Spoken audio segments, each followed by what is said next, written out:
ராஜாபேட்டை பகுதியைச் சேர்ந்த விசைத்தறி கூலி வேலை செய்து வரும் நரசிம்மன் சாந்தி தம்பதியருக்கு 4 மகள்கள் உள்ளனர்.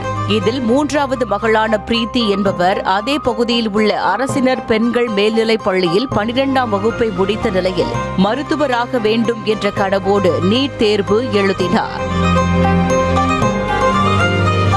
இதேபோல் அவுல்கார தெருவைச் சேர்ந்த கூலி தொழிலாளி கிருபாநிதி புனிதா தம்பதியருக்கு ஒரு மகன் ஒரு மகள் உள்ளனர். இதில் மகள் வினோதினி சிறு வயதில் இருக்கும் போதே தந்தையை இழந்த நிலையில் அவரது குடும்பம் வறுமையில் தவித்து வந்தது. அவரது அண்ணன் லட்சுமிபதி சென்னையில் உள்ள துணிக்கடையில் வேலை செய்து கொண்டு பெற்ற சொற்ப வருமானத்தில் குடும்பம் நடத்தி வந்த நிலையில் வினோதினி அரசு பெண்கள் மேல்நிலைப் பள்ளியில் 12ஆம் வகுப்பு முடித்து மருத்துவராக வேண்டும் என்ற ஒரே கனவில் நீட் தேர்வு எழுதியுள்ளார்.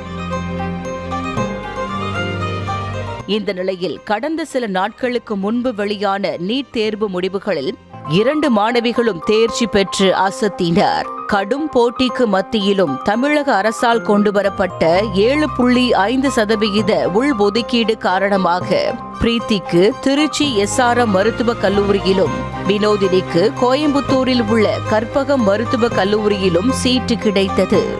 இதுக்கெல்லாம் காரணமே அரசு கொண்டு வந்த அந்த 7.5% தான். ஸோ என் அப்பா அம்மாவுக்கும் அந்த அரசாங்கத்துக்கும் எனக்கு உறுதுணையாக இந்த என் டீச்சர்ஸ்க்கும் நான் ரொம்ப தேங்க் பண்ணிக்கிறேன்.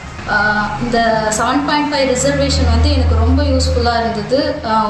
MBBS சீட்லாம் எங்களை மாதிரி ஆளுங்களும் படிக்க முடியுமான்னு தெரியாமல் இருந்த எனக்கு இந்த மாதிரி ஒரு வாய்ப்பை ஏற்படுத்தி கொடுத்த கவர்மெண்ட்டுக்கு ரொம்ப நன்றி. ஏழ்மை குடும்பத்தைச் சேர்ந்த தங்களுக்கு எட்டா கனியாக இருந்த மருத்துவ கனவு 7.5% இடஒதுக்கீடு மூலம் நிறைவேறி இருக்கிறது என்றால் அதற்கு தமிழ்நாடு அரசுதான் காரணம் என மாணவிகள் சிலாகித்து நன்றி தெரிவித்துள்ளனர். நியூஸ் தமிழ் செய்திகளுக்காக ராணிப்பேட்டை செய்தியாளர் அருள் அரசன். செய்திகளை உடனுக்குடனும் துல்லியமாகவும் தெரிந்து கொள்ள சப்ஸ்கிரைப் பண்ணுங்க.